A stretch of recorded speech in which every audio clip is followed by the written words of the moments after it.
This is a very basic tenet of what prosperity is all about. Tonight, we're dealing with chapter 9 of 12 chapters in the book. Prosperity, Charles Fillmore. If you haven't purchased it, I do encourage you to purchase it and have it in your library. If you like audiobooks like me, you can also get it on the download by going straight to YouTube. Is entitled Tithing and Prosperity, according to Charles Fillmore in his book Prosperity. We're going to dive into that this evening. We're going to look at, you should come away with knowing the origin and the meaning of the tithe, promises of prosperity that comes with it, looking at tithing as an investment, giving as a divine grace. So many times we talk about tithing, but the bigger conversation is giving. You'll find in this chapter, he talks about Paul's practical plan for giving when they were building a new community, the role of faith in giving. During this chapter, you explore wisdom in giving, the wisdom that is associated with giving, tithing as a solution to your giving dilemma. Okay, so that's important. I believe tithe first. The tithe set the standard, and then the giving shores it up. A lot of people will do the opposite. They give, but they never tithe. But there's a different level of commitment when there's a tithe associated. Tithing and loving source and our neighbor. Direct evidence of tithing's prosperity. So these are some of the things you're going to, if you take some time and read back through the chapter or listen, you're going to pick up a lot of that if you go there. So throughout the lesson tonight, we're going to kind of delve into the principles of tithing and how they relate to both spiritual growth and material prosperity. So sometimes people want to become so spiritual and they don't want to talk about the material aspect of how tithing brings that into fruition. But then you have a lot of people who are motivated strictly on materialism, on getting something. They're getting outweighs their giving, even though they give, but they are not giving from the heart. They're giving from the head. They're giving from the place of, if I do this, I'll get this. And you're kind of missing the whole thing. But I want to start out with one of my favorite stories in the Bible. Has to do with Jacob's ladder. In the Bible, Jacob promised to God, is this promise that he made is found in Genesis 28, verses 20 through 22. What we find that in this passage, it relates to an event in Jacob's life when he had a significant encounter with source. He was wrestling with something. Jacob had a dream in which he saw a ladder reaching up to heaven with angels. They were ascending up and down. You know the story of Jacob's ladder. And in this dream, source spoke to Jacob, Yakub, and reiterated the promise that had been made to his grandfather. Some of you all are living at a time where there was promises made by your ancestors, and source wants to make good on it. And when you come into this realization, you will do whatever, not that you're bribing God, but you're affirming to God how important this is. So source spoke to Jacob, and he reiterated the promises that had been given to his grandfather Abram and his father Isaac, promising to give Jacob and his descendants and land, the land on which they were lying, and as well as numerous descendants, to bless them. So after this powerful experience, Jacob made a vow to source, and his promise to source can be summarized like this. One, it has to do with support and protection. Jacob promised that if source would be with him and protect him on his journey, providing him with food and clothing, and bring him safely back to his father's house, then the law would be his guide. Then he said, I will follow these principles. And that's okay. He's just saying to source, I will follow these principles as long as these principles provide what they say they will. And I have no problem with that. To just believe something and do it without any kind of proof is sheer foolishness.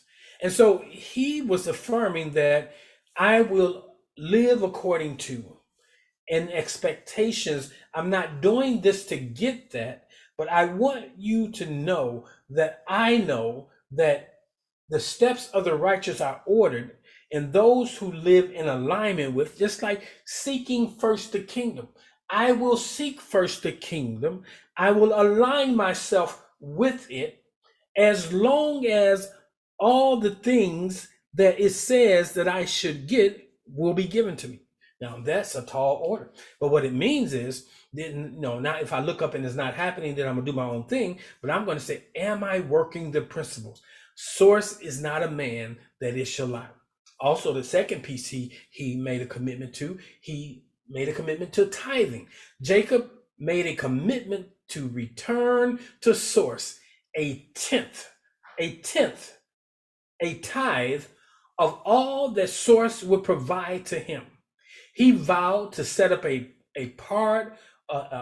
set apart a portion of his future earnings and possessions as an offering to God. Now he was having a real serious conversation. He had a burning desire, and he wanted to ensure that everything was in order. He wasn't just chasing a dream. He wasn't just being a natural man, but he understood his alliance to source. So in this specific passage, chapter 28 of Genesis, verses 20 through 22, it records Jacob's promise. Then Jacob made a vow, saying, if source will give me or be with me and will watch over me. He didn't even say give. He says, be with me. Watch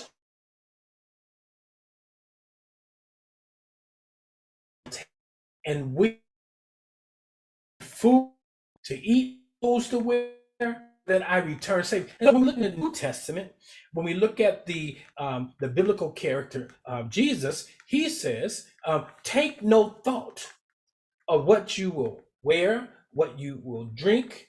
He says, don't worry about those things. And that's kind of an upgrade from Jacob's blessing.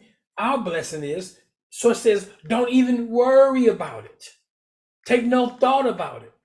That is, when you are on the path, when you are in pursuit of that which source has called you to go after, don't get bogged down in, do I have enough?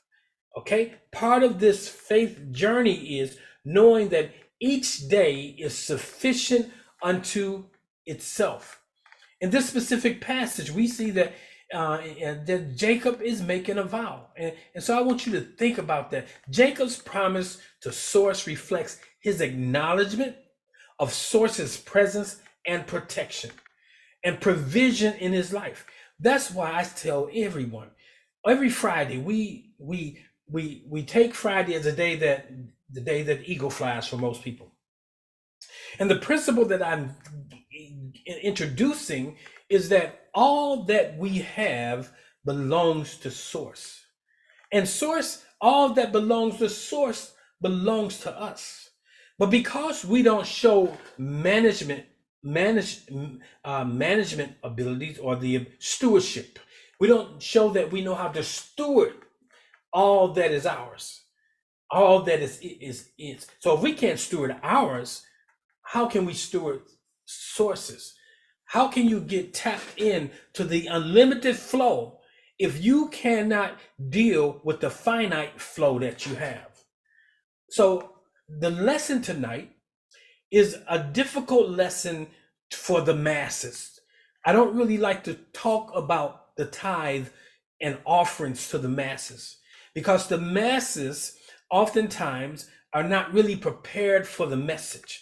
And the masses have been manipulated. They have been taken advantage of by individuals who would teach the tithe in a way that made it not a willful act, but made it an obligatory act versus the commitment one makes when they covenant with.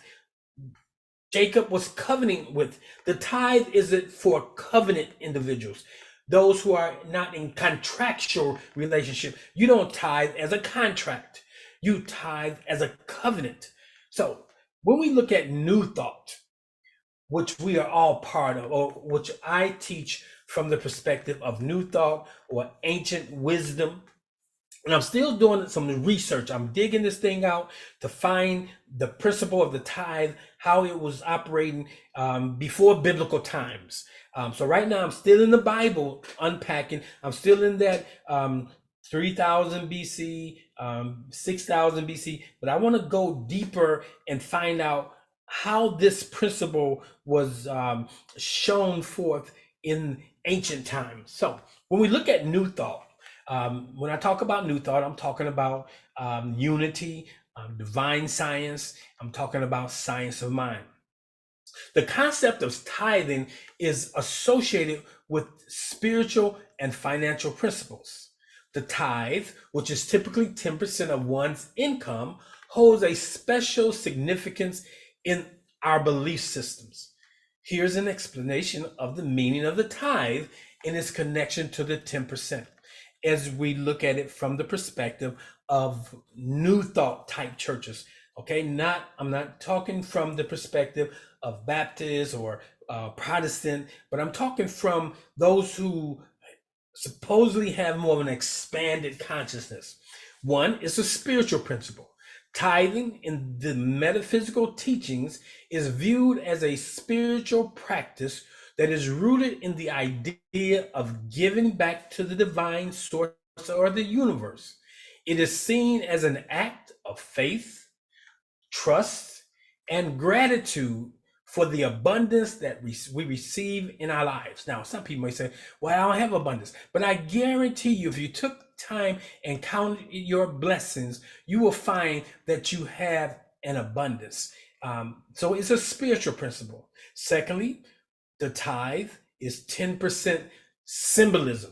The 10% tithe is a symbolic representation of giving a portion of one's income or resources. In days of old, they would do cattle. If a man had 100 cattle, he will count them out. 1, 2, 3, 4, 6, 7, 8. 1, 2, 3, 4, 5, 6, 7, 8, 9. The 10th one belongs to source. Keep on going. So that's how they would allocate. Now, then it moved to we no longer have cattle, but we have stock and bonds and we have money. So for every $100, I count out the 10th dollar belongs to source. The 20th dollar belongs to source. The 30th dollar, so forth and so on. It is not necessarily about the exact percentage, but it's more about the commitment to regularly and consistently contributing a significant portion. Now, when you really look at the tithe in a numerical sense, 1 and a 0, we reduce it to a 1. And it really says the 10% represents bringing it all back to 1. So here's the magic behind that. So the 10%, when we look at numerology, is 1. And it's bringing everything back to 1. So the 1 represents the whole. So although you don't have to give all 100% back, you're giving that 1 as a representation of all. Prosperity consciousness. When we look at the idea of tithing, tithing is believed to cultivate a prosperity consciousness. It does, because if you're consistent, see, the one thing about giving, people are not consistent in giving. They give today, they may give $5. Next week, they may give $20, or whatever sum they give. But when you tithe, you say, every time I get paid, source is paid. Every time I'm blessed, I bless. Okay, so it says there's a consciousness of abundance by willingly parting with a portion of your income. What you do, you are aligning yourself with the flow of abundance. And guess what? You're operating the law of circulation. You're keeping it moving. You're also saying as money comes in, money goes out. You're priming the pump. You're keeping something in the pump. You're keeping something in the earth. That's why you have abundance. So by parting with a portion of your income, you align yourselves with the divine flow of abundance, and you demonstrate your belief that there is always more than enough to go around. People say, I can't afford to give. The reality is, you cannot afford not to give.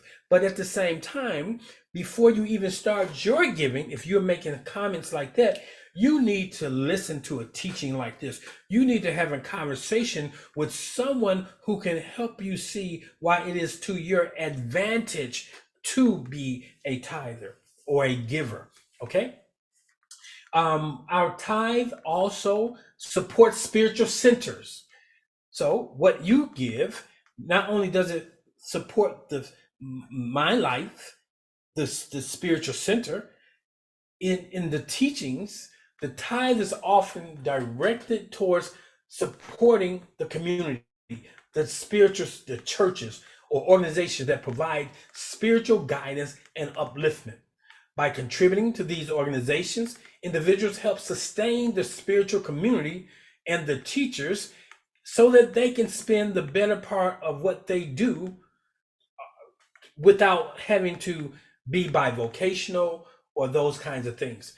Many of us are bivocational by choice because we know, for the most part, we've experienced individuals are not ready for the depth of these kinds of teachings, and people give when things are flowing instead of making it a commitment. But you, if you're a spiritual leader, you have to make that decision. I am so glad that in my ministry, I was always bivocational. Although the ministry blessed me immensely, but I always lived beyond what the ministry was able to give me, because the ministry was not my stream. Source is my stream. It may have been a tributary. My job may be in a tributary. And even when I worked for 20 years, I was gone from the work world for 20 years, and half of that 20 years, I wasn't pastoring a church.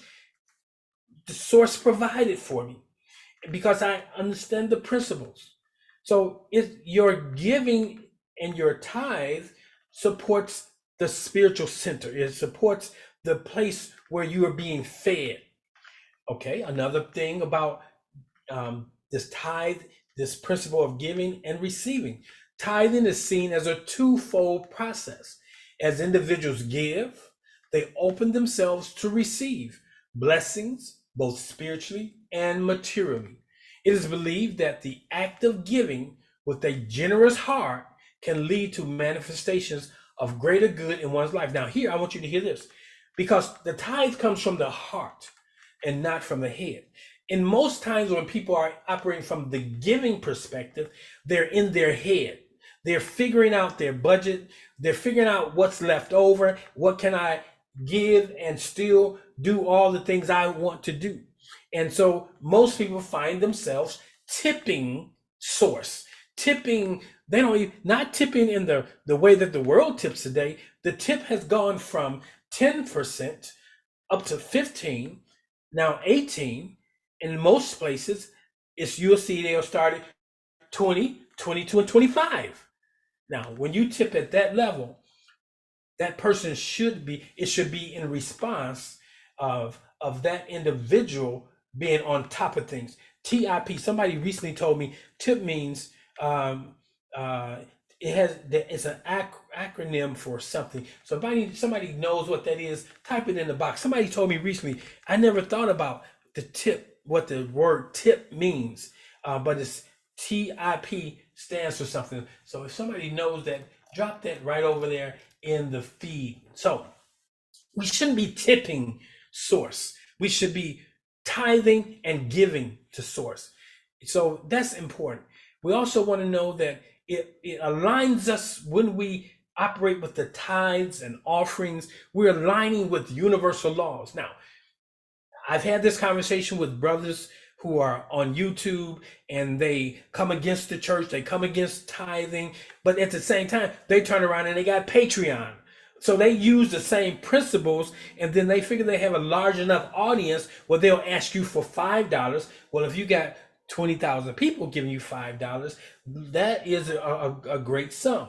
So what I want you to learn is it's giving is a private thing.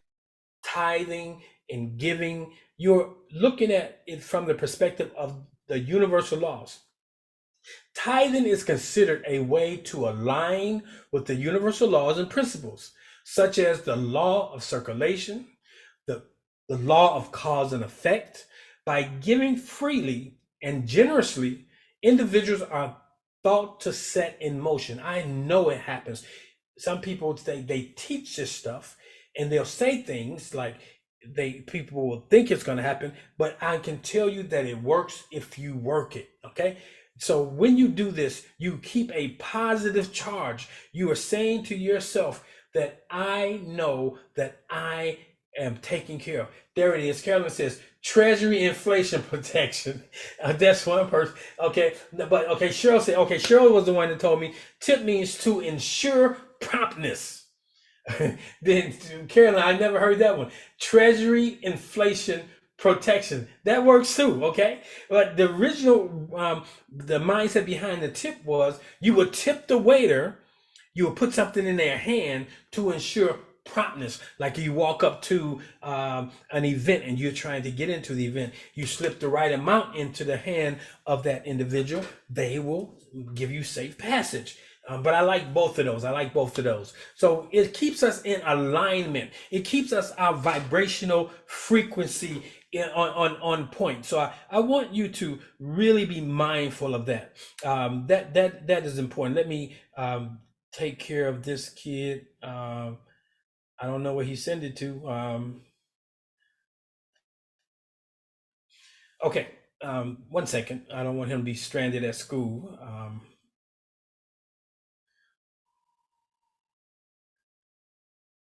Okay, so I'll go on to the next one until he responds to that. Personal growth. When you are a tither or a giver, a consistently understands the law of giving and receiving, you will find that personal growth is also something that comes forth from that. And transformation.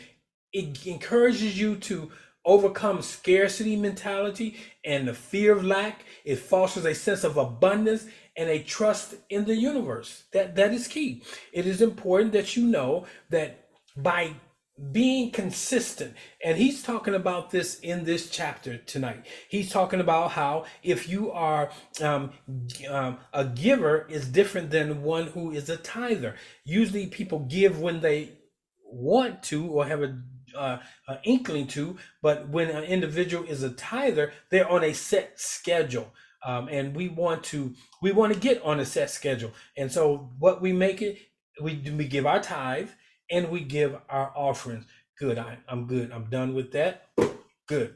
Okay, so that's another reason. So in summary, according to the metaphysical teachings like science of mind, divine science, and unity, the tithe represents a spiritual practice of giving a portion of our income. And it's typically 10% as an expression of faith, gratitude, alignment with the universal principles. It is viewed as a means to cultivate a prosperity consciousness. Now, in this chapter, I'm going to look at some of the things that he presented. Okay. Example. In this chapter, he deals with the tithe. And you may say, what is the tithe and how was it started? In this chapter, you find that the tithe is considered a tenth portion of one's income or increase that is given, primarily as an act of acknowledgement and gratitude to God. So it acknowledges, I'm returning back to source a portion of what has been given to me to show that I trust in source. Tithing has its origin from the biblical sense, from the Mosaic law. So the Mosaic law gave forth the commandments of tithing. And so I know that the Judaic or the Mosaic law is steeped in or cloaked. It's built on the foundation of ancient Kemetic spiritual systems. So I'm looking to unpack that and find that because one, we know that there was no Moses, but there was an Akhenaten. So Akhenaten is Moses. So I'm studying the life of Akhenaten to see. I'm looking for how this was applied when he moved the children of Israel, or that group, to what they call Amana. That's a whole nother story. But so I'm looking for the association there. So what is the benefits? What benefits accrue to you as a tither according to biblical promises? So when we look at the scriptures, according to the promises in the Bible, and you can look up the scriptures, tithers can expect a blessing and a reward. Okay, these include spiritual benefits, an increase in sources' bounty, and the assurance that their needs will be met. He says, "Prove me this day that I will open up the windows of heaven and pour you out a blessing that you won't have room enough to contain." Now, that's how you want to live your life. Because when you have overflow, you are now positioned to be a blessing to other people. But as long as you are getting just enough, you really don't have enough to help others. But we need to learn how to walk in the overflow. So another question is, should one regards one tithe as an investment that pays rewards? Okay, you can look at it like that. Tithing can be regarded as an investment. It's a spiritual investment that pays rewards, has greatest dividend. It aligns with the biblical promise of give, and it shall be given unto you.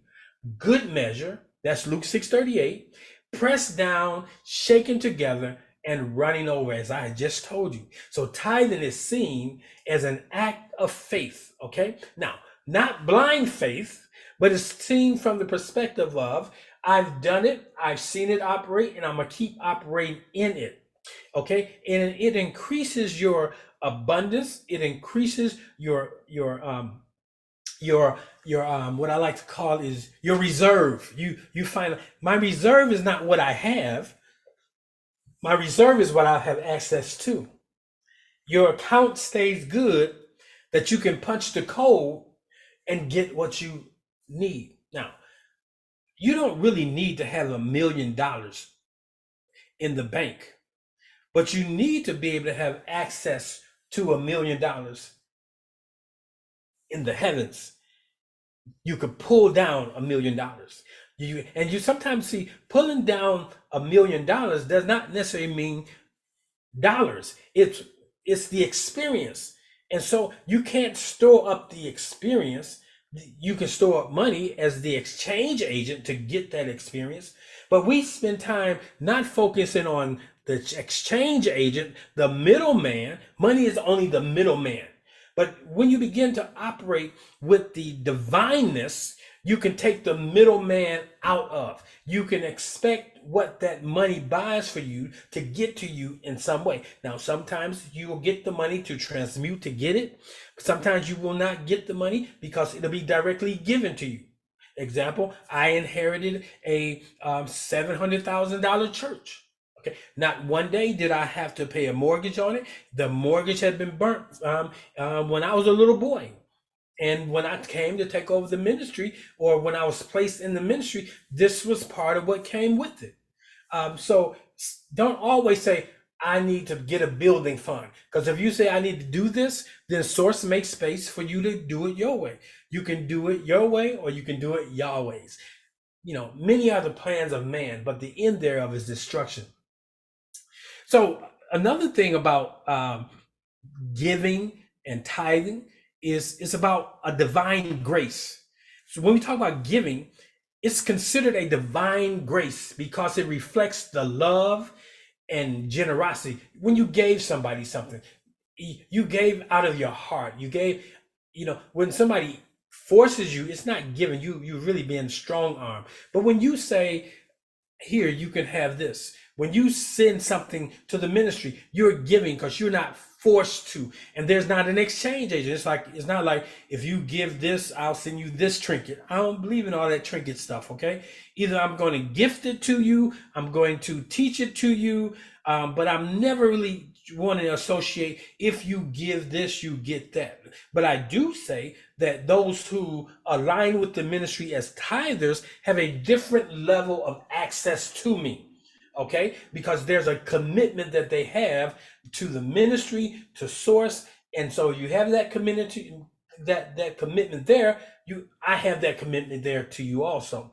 So we want to know that when we give, it expands our souls, and it makes us more divine-like, because in the divine there is not lack or limitation, and the divine is always, it is God's good pleasure, it is the source's good pleasure to give you the keys to the kingdom, to give you the access to all that is its.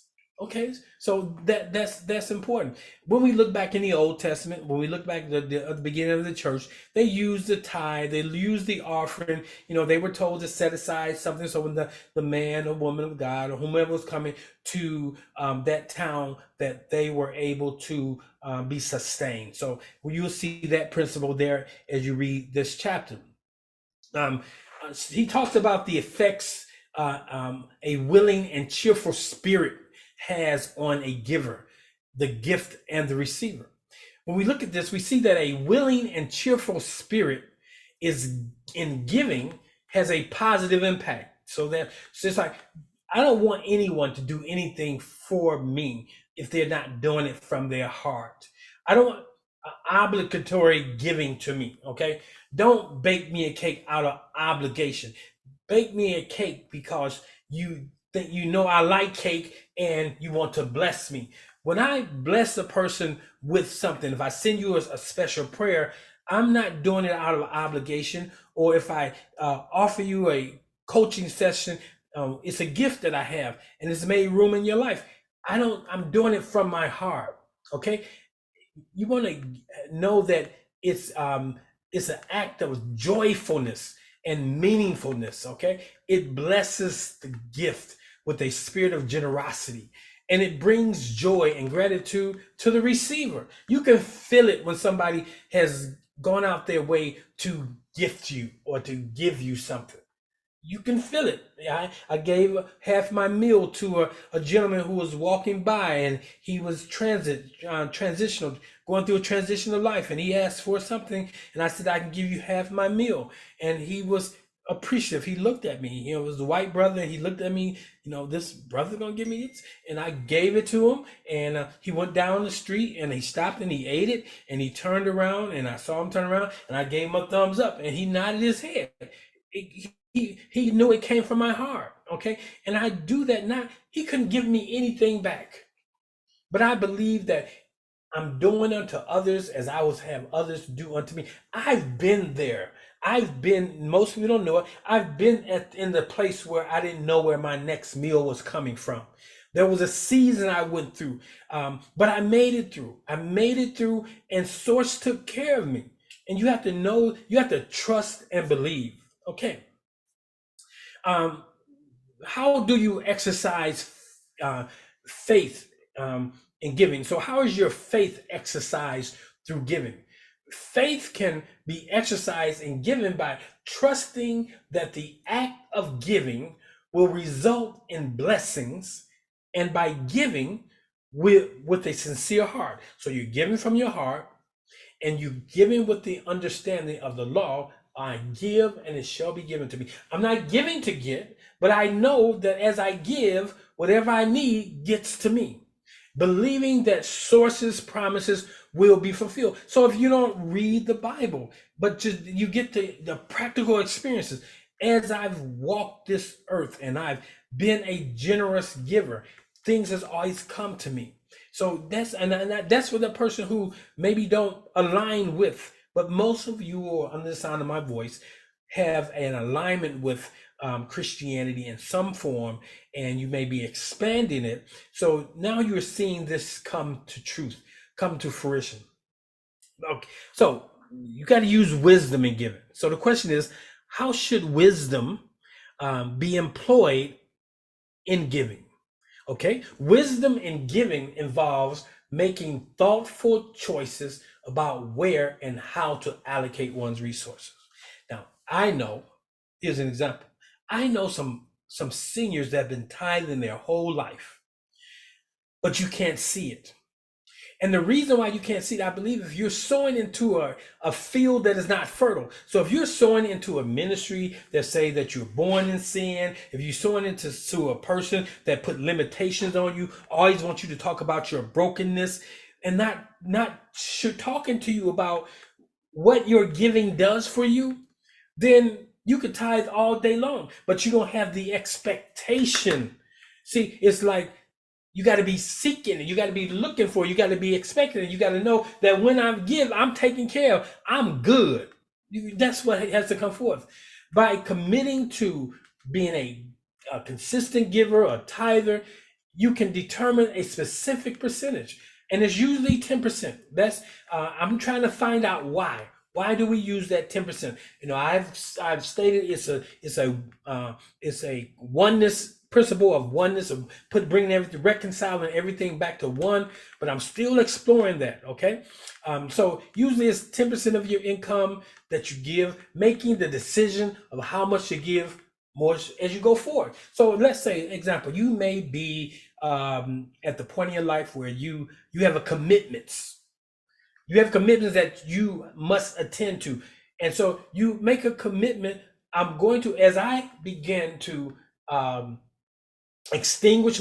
retire my commitments, we call them, remember debts, we call them commitments because we have no debts. We have commitments. Okay, debt says I don't have the money. Commitment says that I have access to the money, and as it comes in, I will take care of you. So as you are retiring your commitments, then you increase your tithe until you get it to that place that is, you know, good in your heart. Now, I'm a true believer in the 10%, but I tell people start where you are, see that it works when you work it. There's a grace there. You know, I like to teach it to them, say, you got to do this, you got to, no. I want you to know that it works if you work it. If you work it small and you get small, eventually you say, well, if I try a little more, then ultimately I'll begin to see I'm connected to the flow. Okay, so that's important. So you want to make sure you're sowing into a fertile field. You're sowing into just like people who are philanthropists, they give to the causes that really is making the impact that I know some philanthropists that says when they die, they don't leave their wealth to their children. Now, I think that's kind of ignorant. You can leave it to them and put conditions on it, but just to give your entire inheritance, the Bible says a good man leaves his inheritance to his children's children. But many philanthropists don't want to do it because they believe I earn mine, they should earn theirs. Okay, that's a whole nother conversation. But you got to look out for your family. Okay, so one of the questions is, how can one who is puzzled about giving as regards to how much, when, and where be helped by the decision to tithe? This is how. Tithing provides a clear and practical framework for giving. By committing to the tithe, individuals can determine a specific percentage, okay, of their income to give, making the decision of how much to give more as they go forward. Start somewhere. That's important. It's important that you start somewhere. One of the questions that was in the book was, what should tithing mean to the farmer, to the businessman, to the professional man, to the mechanic, to the laborer? What should it mean to them? Tithing should hold a significance for individuals in all professions, in all walks of life. It represents a recognition of source's role as the source of your prosperity, your affluence, your wealth, and a commitment to give back a portion of your increase in gratitude.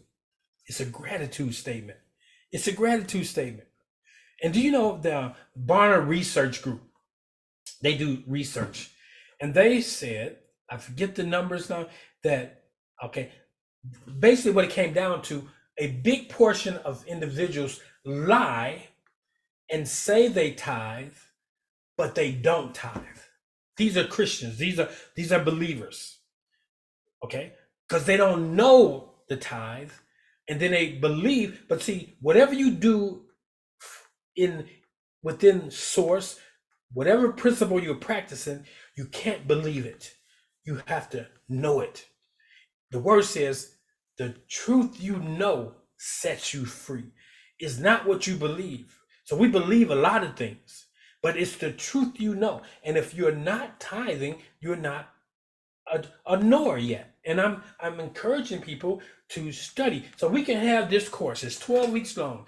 And we will be remiss to go 12 weeks and not talk about a spiritual principle, spiritual practice that is often overlooked. So you may hit a lick. You may get that bag, but you don't want a lick. You don't want a bag. You want a flow. You want to be connected. You don't want to have to carry your resources with you. You don't want to always have to have it in the bank, but you want to be able to bank on this. When I put a demand, remember, it's not supply and demand. It's when I put a demand, I'm supplied. Okay, that's important. Should the tithe have a place in your personal budget, in your family budget? Should you keep record of your giving, as we do in other disbursements that we make? I say you should, because then you can begin to see some things. The tithe should be have a designated place on your, or designated line item on your family budget, to ensure consistency, to let the children see that that's part of it. Keeping a record, giving, when you keep a record of your giving, similar to other financial transactions, it helps maintain the transparency and your accountability. You know, that is important. I keep a record of what is given to this ministry. So at the end of the year, if somebody wants a report, I can give you a report. Okay, and I give you the report, and you can, guess what? You can take that and write it off on your taxes. So all that you've already given to source, he gives that back to you. It gives that back to you. So you can't beat source giving. Okay, the more you give, the more it returns back to you. That's the law of circulation. Why is the regular tithe, okay, though it may be small, better than occasionally giving a large gift? This is a question. Why is a regular tithe has to do with timing, consistent timing, though it may be small, or another way they say, is not a 10%, better than the occasional giving of a larger gift. Like a person may give a large gift once a year versus giving consistently something all year. Regular tithing, even in smaller amounts, is preferable because it cultivates a consistent mindset of giving. You have a giving memory, okay? And it keeps your mind open to the flow of abundance. It keeps that front of mind. I'm giving, I'm receiving, okay? Occasional large gifts may not have the same lasting effect. If you give once a year, it's better as you do it on a more consistent basis. And here's what you're going to find anyway: as you do on a more consistent basis, you're going to find that you're going to have large sums because you're going to exceed. So if your paycheck is $4,000 a month and you're tithing, $4,000, $4,000 a month, you're tithing $400 a month, then you'll find that when you look back over the month, not only did you get $4,000 in, but you had money come from other places. You ended up, I didn't just give $400, I gave $1,000 this month. So that's saying that you had $10,000 worth of blessing. Now here's another thing. The more you begin to work these principles, you get to the place where you give consistently and you don't have to figure it out because you know source works it out. You already know. I don't have to figure it out. I give consistently. Okay. So here's the thing too. You can give the tithe portion of your tithe that goes to whomever's blessing you, wherever you're getting blessed.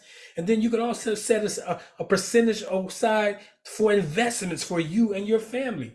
So there's ways to do this thing. What kind of attitude should you assume towards delayed this demonstration? Now that's a big one because a lot of times people say, show me the money. I want to see the proof.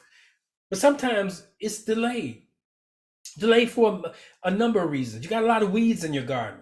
You've lived your whole life and you've stacked the deck against you. So you reap what you sow. Okay. Um, so should you look for no, no. What attitude should you assume toward delayed demonstration? One should maintain an attitude of trust and patience. When facing delayed demonstration, it does not mean denial. Understanding that the law of giving and receiving operates in its own time. It's not in the 24 seconds, the 60 seconds in an hour, 60 seconds in a minute, or 60 minutes in an hour, 24 days, 30 days in a month is not in that concept. Okay. It comes right on time. You have to just trust and believe. That's why you just can't give saying, I'm going to give this today, so tomorrow I'll get that. Because you may not come back tomorrow. You may not come back tomorrow. It could be the next day.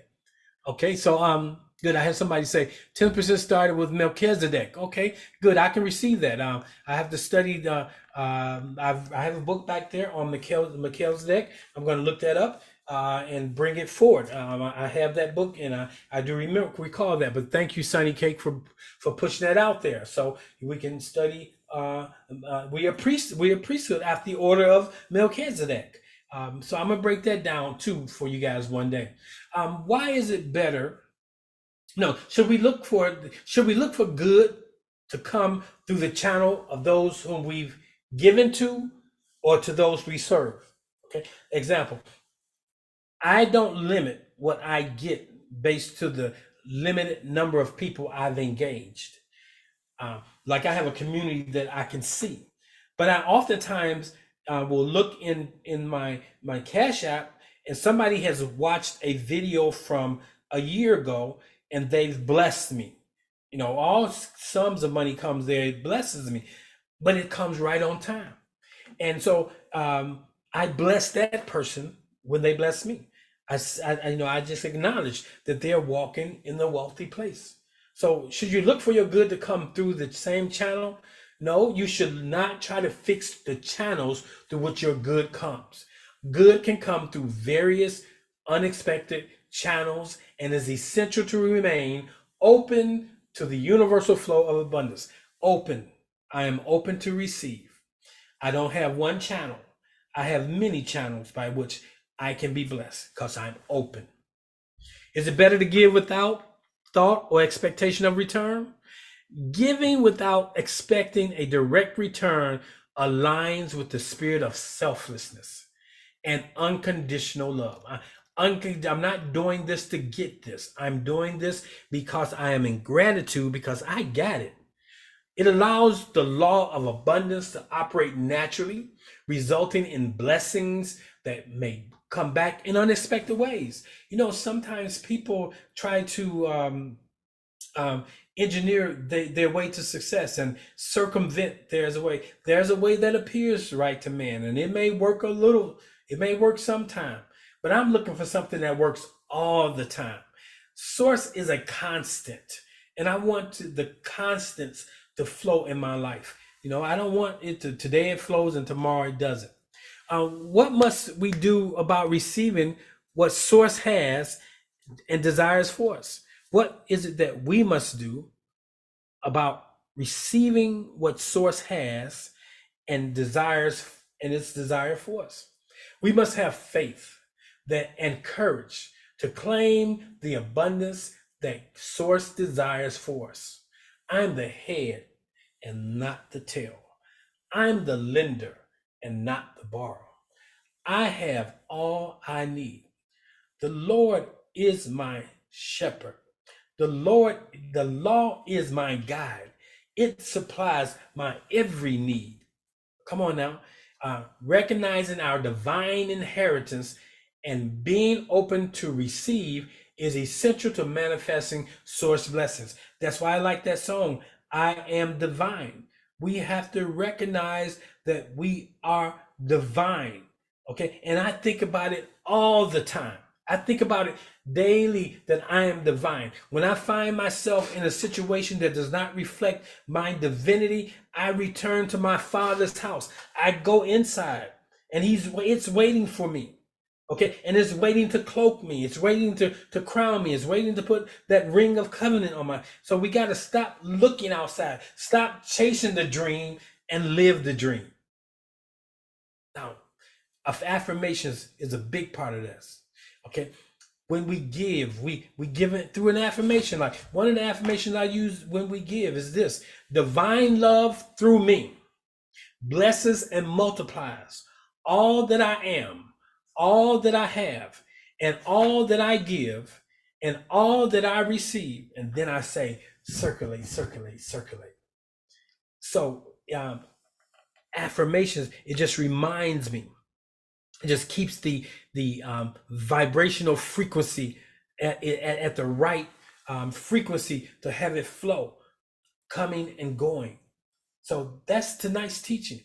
I hope that you will take some time and listen to chapter 9 from the audiobook. Those of you who got the assignment last week on this past Saturday, it's there. Re-listen to it tonight. Also I put a bonus teaching in there. Listen to the bonus teaching. So it's not about money, but we have to understand it's about things. Like I give stuff away. I gift stuff away. Okay. And everything has a monetary value associated with it. I want you to know that. So I hope something has been said that has been uplifting and encouraging. So that's my comment. Right. So what I found, people say, when I get it, I'll give it. If you can't tithe $10 on 100, I'm gonna tell you, when you get $100,000, unless you're just an irresponsible person, when you see that $100,000 and you see you got to write $10,000 or give a stack to somebody, you begin to say, I don't need to give them all that. It's relative. If you can't do it small, you won't do it tall. You won't do it at all. So you're right, Alan. And that's the truth of the matter. It's a heart thing.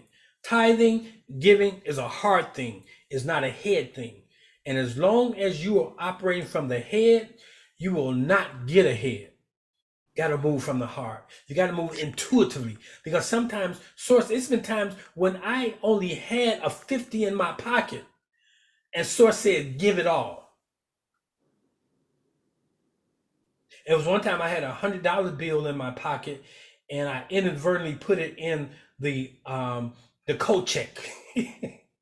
And I knew they knew that I gave it, because when I came back to get my coat, they was smiling, and every time I would come, they was expecting me to put $100 in the coat check. But that was a mistake. But it was not a mistake, because whoever got that $100, they needed that $100. I didn't cry. I just chuckled. Just a couple of comments. The teaching tonight was great. I did listen to the chapter in the audiobook. And for me, Asari, it was like an assurance, being reminded of what the tithe really is and what it really means in our lives. It was almost like a relief, you say all the time, it works if you work it. And when I was listening to the tape and listening to you tonight, it's like, man, it's so good to have that assurance, It's not a question of, is it going to work? You have an assurance that it's going to work, because he is not a man. It is not a man that it should lie. And for me, it's a relief, and it took the pressure off wondering how this is going to be done, how that is going to be done. It was really just a state of comfort, just knowing that it would get done. And just wanted to mention to you, someone that mentioned earlier, Abraham giving tithe to Melchizedek. Mm-hmm. And also in Hebrews, it talks about, and also I think in Genesis, probably, the Levi gave tithes through Abraham, because he was yet in Abraham's loins when Abraham gave tithe to Melchizedek. So the principle has worked since the beginning, I guess. But the other question I have that I never hear taught, I've never heard it taught, on redeeming the tithe.